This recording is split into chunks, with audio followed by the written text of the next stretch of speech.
Programme को और melodious बनाने के लिए हमारे साथ दो म्यूजिक से जुड़े हुए लोग हैं। एक है श्री हिरेन चौकसी, जो विद्युत बोर्ड विद्यालय के संगीत शिक्षक है और वडोदरा के एक जाने हुए गीत गायक है हिरेन चौकसी जी।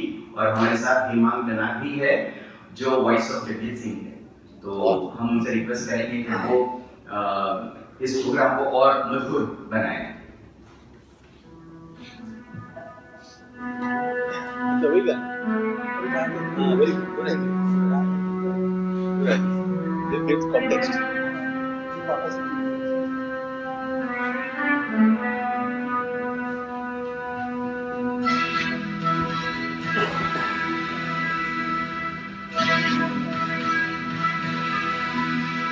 चिट्ठी न कोई संदेश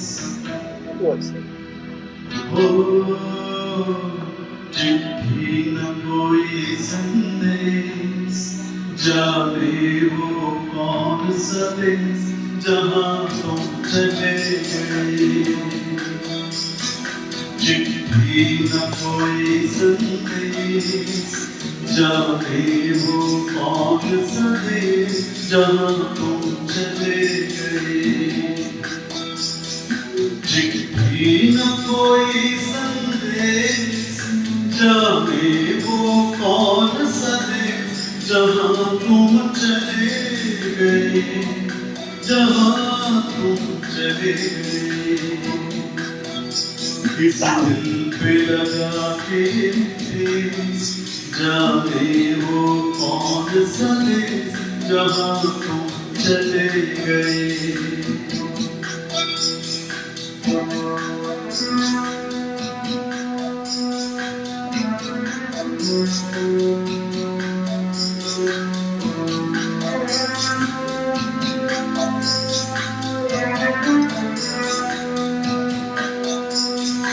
आह भरी होगी हमने न सुनी होगी, जाते जाते तुमने आवाज तो दी होगी।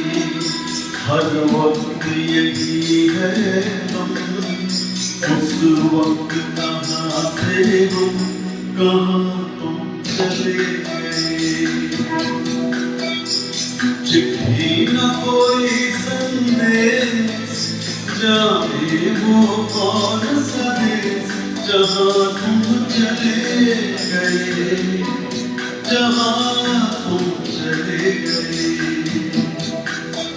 किस दिल पे लगा के ठेस, जाने वो कौन सा देश जहाँ तुम चले गए।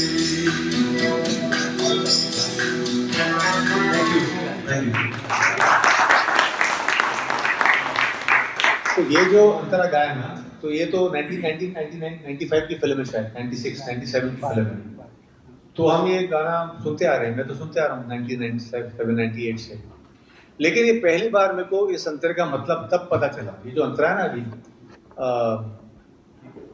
एक आहा भरी होगी, तुमने तो सुनी होगी, हमने तो सुनी होगी, जाते जाते तुमने आवाज तो दी होगी। तो इसका रियल जो इम्पैक्ट हुआ मेरे को तब हुआ when my father was in coma and he passed away in coma। तो ये जब मैंने वो गाना सुना उनके जाने के बाद, तब मेरे को मालूम पड़ा कि जिसका रिलेटिव कोमा में जब जाता है और कोमा में गुजर जाए, उसको ये अंतरा समझ आएगा। एक आहा भरी होगी, क्योंकि we do not know was he alive, was he dead, was he brain dead, not dead। आवाज तो दी होगी, जाते जाते कुछ तो कहा होगा, हमने तो नहीं सुना। तो you have to suffer, unless you suffer, these songs will not appeal to you। इसके बारे में जो बहुत इंटरेस्टिंग वाक्य जो किताब में लिखा हुआ है,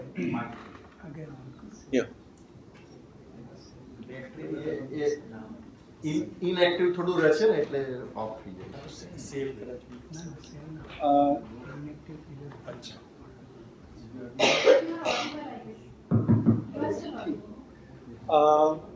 एक तो आपके लिए सवाल अभी से पूछ लेता हूँ, मैं क्या क्विज मास्टर भी हूँ, तो एक सवाल पूछ लेता हूँ।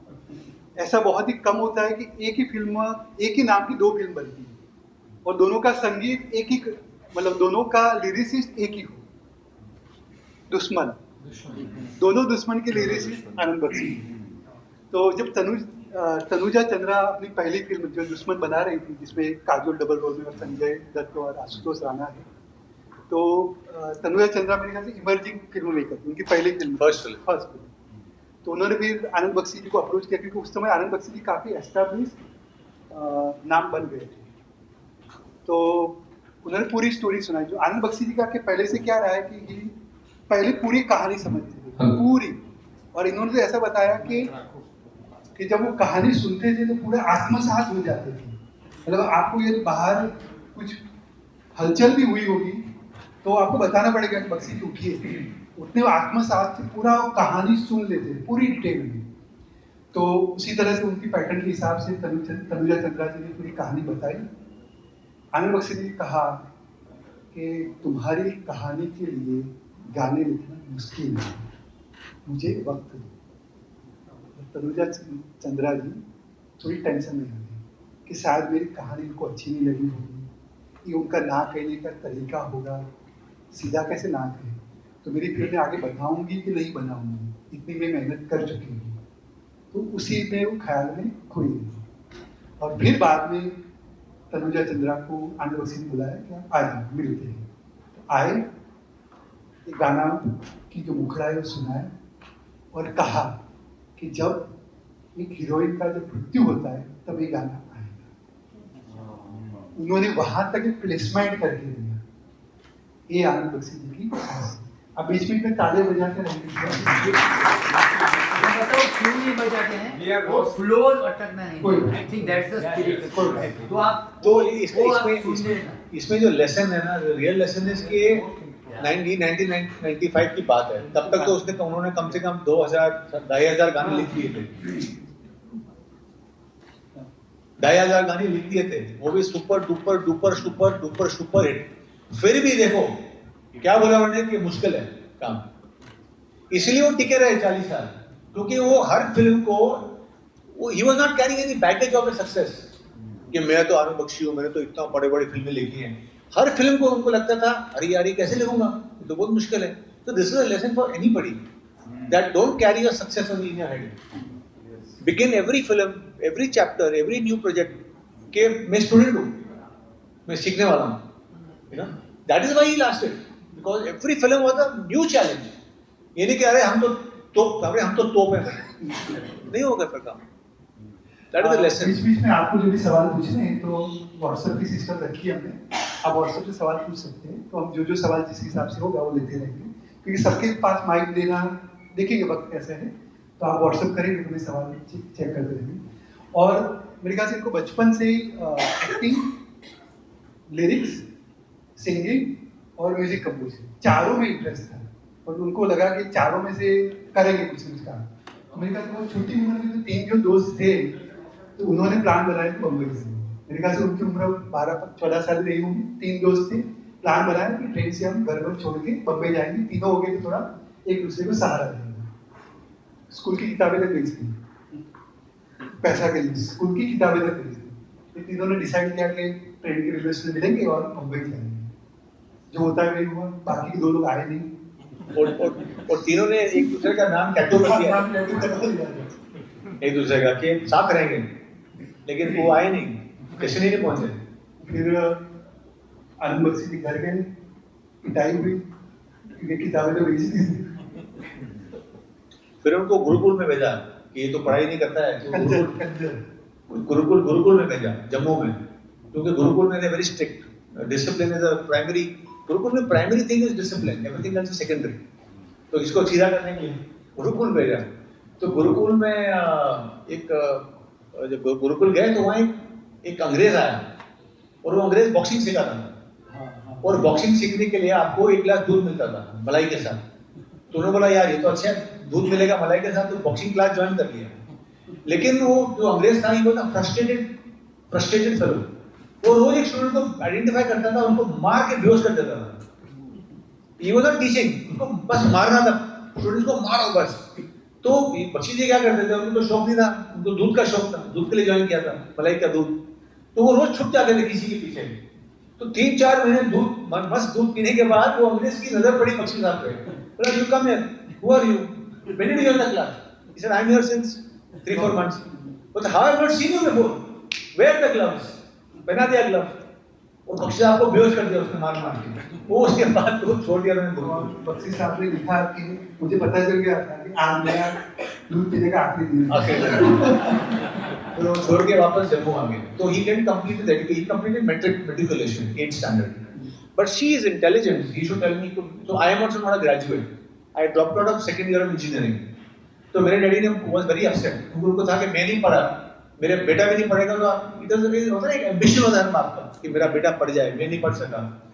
तो उन्होंने एक बात मुझे बहुत अच्छी बात की थी कि बेटा तुम मेरी तरह पढ़े नहीं हो, लेकिन तुम मेरी तरह जिंदगी भर पढ़ना। मैं जिंदगी भर पढ़ता किताबें, इसलिए I was able to write this book and many others. मुझे पढ़ना नहीं छोड़ा, मैंने कितने ऑथर पढ़ लिए, सब बहुत पढ़ा मैंने, क्योंकि I had this complex. Life में ना कॉम्प्लेक्स बहुत जरूरी होता है। तुमको जब तक कॉम्प्लेक्स नहीं होगा ना, you will not want to achieve anything. Anger और कॉम्प्लेक्स बहुत जरूरी है लाइफ में।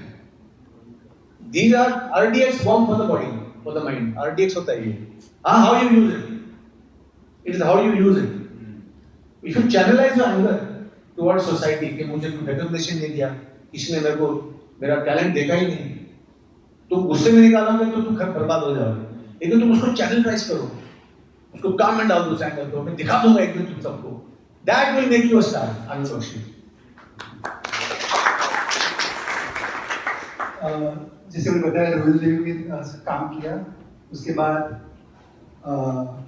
मुंबई आने की इच्छा तो थी, और मेरे ख्याल से 1950 के आसपास जब भारत आ गए थे तो ही ज्वाइन आर्मी।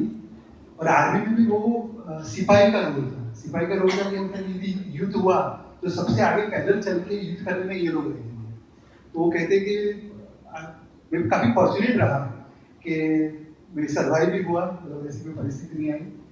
और मेरे ख्याल से 1950 के आसपास ही बरसात फिल्म रिलीज हुई थी, राज कपूर और नरगिस की। लिखा है कि उन्होंने वो फिल्म 20 बार देखी। अब इमेजिन कीजिए, मल्टीप्लेक्स और 29 times saw the film. और 20 बार देखी, 29 टाइम्स फिल्म देखने के बाद उन्होंने उस फिल्म के गाने वापस अपने हिसाब से लिखे, रीरोट, और फिर वो गाने अपने काफले में या ग्रुप में, ट्रुप में, कैंप में सुनाते रहते थे और लोगों का मनोरंजन करते थे। और फिर उनकी कविताएं मेरे ख्याल से कुछ मिलिट्री के पब्लिकेशन में छपी, जनरल में, उनका हौसला बढ़ा। कुछ अफसरों ने बताया कि आप अच्छा लिखते हो, तो उस तरीके से फिर वो बम्बई आए। फिर मेरे ख्याल से वो तो पहली बार जब आए तो 2-3 साल ही रहे ना, कुछ 3 महीने रहे। 3 महीने ही क्या रहे। होता है कि आर्मी में आपको गुरु नहीं मिल सकता ना जो आपको सिखाएगा, तो वो गाने फिल्में देख के, गाने सुन के, स्टोरी समझ के उन्हीं फिल्म के गाने अपने हिसाब से लिख लेते थे। दैट वाज हिज ट्यूशन, बोलते वो मेरी क्लास की। I should self educate himself. तो she look at the determination, पूरे फिल्म के गाने लिखते थे वो। और फिर मेरे ख्याल से 3 महीने ही हुआ, फिर वापस चले गए। फिर वापस आर्मी में काम किया, 8 साल काम किया। 8 साल आर्मी में।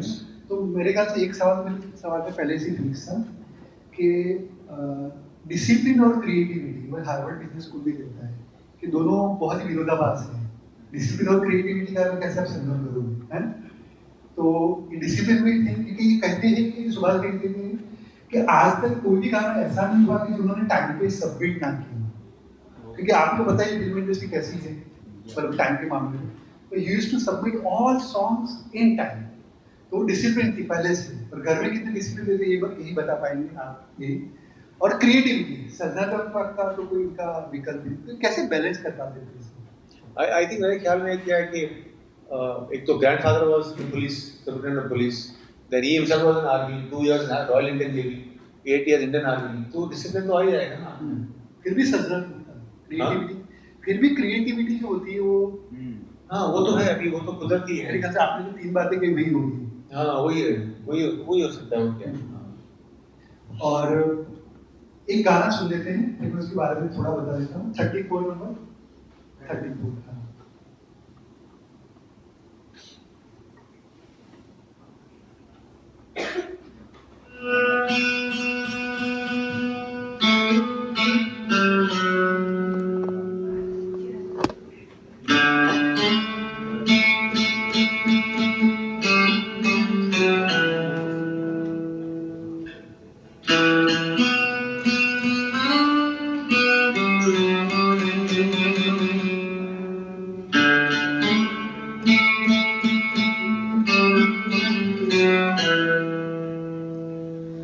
जादू तेरी नजर, खुशबू तेरा बदन,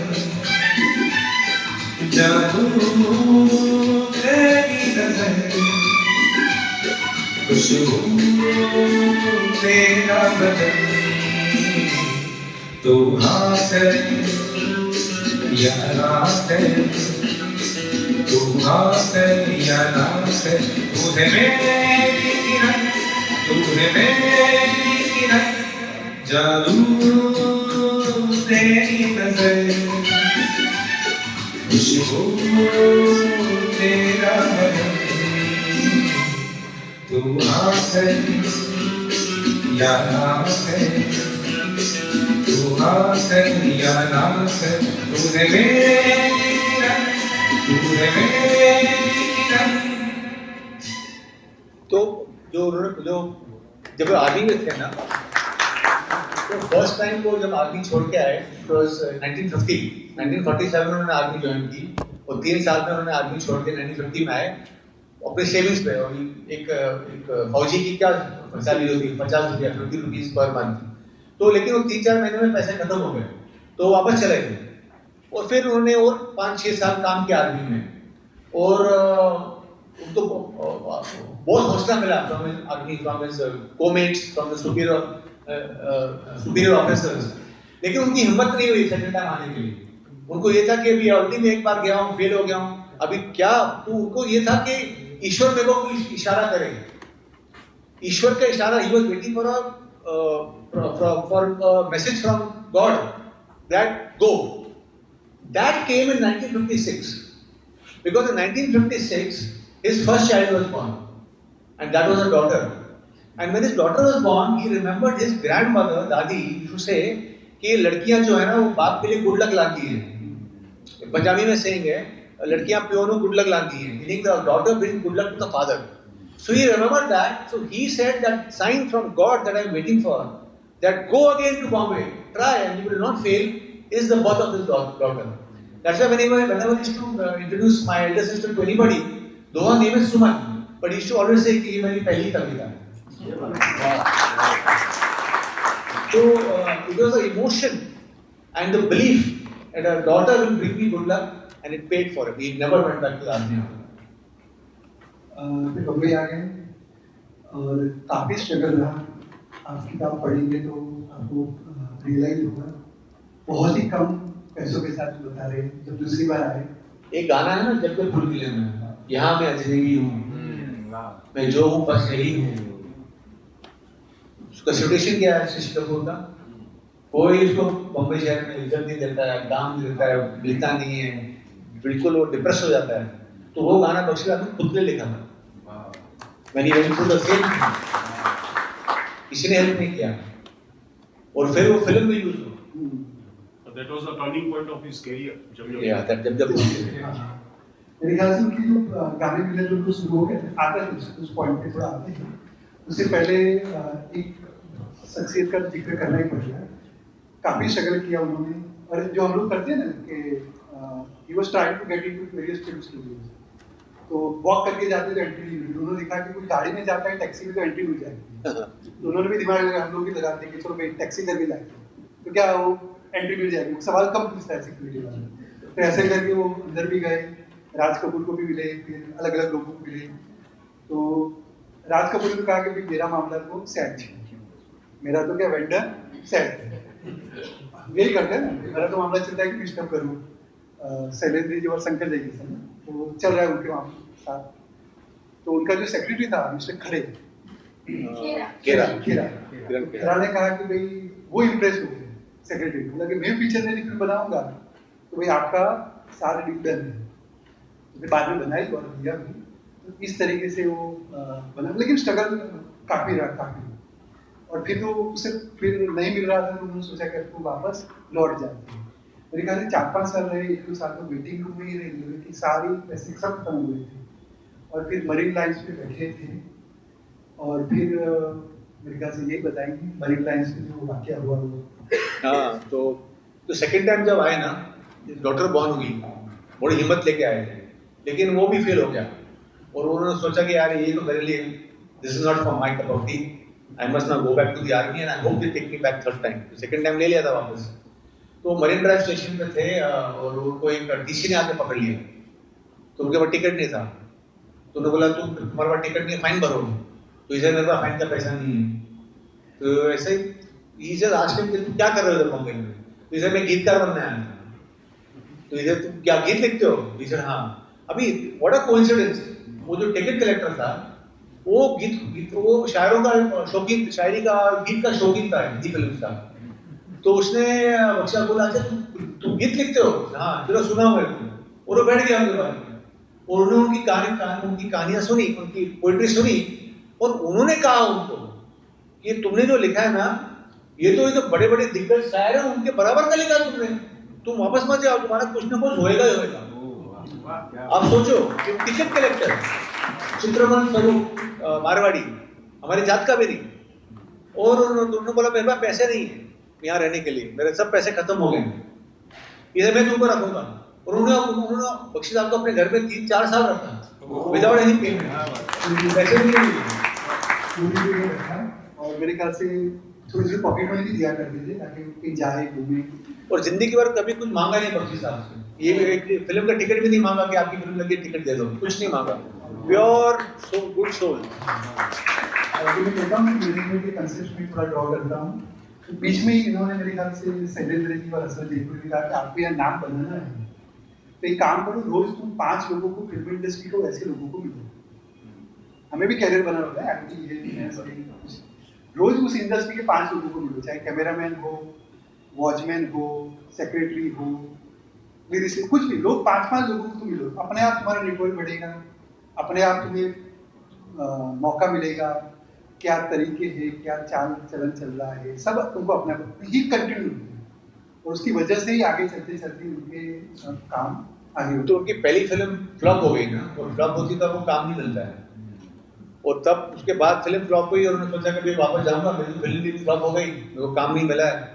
और वो चित्रमन साहब ने उनको घर ले गए बोरीवली में, रेलवे क्वार्टर में रखा। तो एक दिन वो ऐसे स्टूडियो में चले गए तो उनको रोशन साहब मिले। रोशन साहब वो सुपरस्टार फिल्म मेकर। तो रोशन साहब ने बोला चल ठीक है तुम गाना लिखते हो, तुम कल मेरे घर पे 10 बजे सुबह आ जाओ। तो ये ठीक है, और बख्शी साहब चले गए, living in Borivali and Roshan Sahab was living in Santa cruise. तो क्या हुआ कि उस रात पूरी रात बरसात हुई और बॉम्बे में ट्रेन बंद हो गई, लोकल ट्रेन बंद हो गई पानी के फ्लडिंग की वजह से। तो अगले दिन उनको 10 बजे पहुंचने का था सांता क्रूज। रोशन साहब ने बुलाया, Roshan Sahab was the king of music composers, और ये he is a flop writer. Film ही नहीं चली, लोग बोलते हैं बैड लक है, मत काम करो, इसे बैड लक है ये, क्या फिल्म में काम किया सर, फिल्म डुबा दिया प्रोड्यूसर को, ऐसे लोग बोलते हैं। तो उन्होंने क्या किया, अच्छा ट्रेन बंद हो गई और बीएसटी बस भी बंद हो गई, पानी भर गया सब। But he was army man. अभी आर्मी में आपको सिखाते हैं to count your time, your steps, no Google maps, you count your steps and you can reach how many miles at how much time. तो उन्होंने अंदाज लगाया कि मेरे को सांता क्रूज पहुंचना है और मैं चल के जाऊंगा बोरीवली से, तो कितने घंटे में पहुंचूंगा। तो उतने घंटे पहले वो निकले वहां से छतरी लेके बरसात में, और बिल्कुल 10 बजे वो रोशन साहब के घर पहुंच गए। और रोशन साहब ने तो देखा और शॉक हो गए, बोले तुम क्यों आए हो, इसे आपने बुलाया था मेरे को। जरूरत, बस जरूरत, इसे आपने मुझे बुलाया था, इसे कहा लेकिन जरूरी नहीं था, इसे आपके लिए जरूरी नहीं था, मेरे लिए जरूरी था। उन्होंने अंदर बुलाया, बैठाया, चाय पिलाया, तौलिया दिया पूछने के लिए, और उन्होंने उनको ब्रेक दिया फिल्म में। आई थिंक बेदाग फिल्म, देवर तो बाद में, बेदाग आई थिंक। और वो फिल्म के गाने चले, और जब रोशन साहब ने आनंद बख्शी को लिया फ्लॉप राइटर, तो सबने नोटिस किया, अरे इसको आनंद बख्शी ने रोशन से साहब काम कर रहा है, अरे बुलाओ आता था, बैठा रहता था, बुलाओ सुनते हैं उसी बात।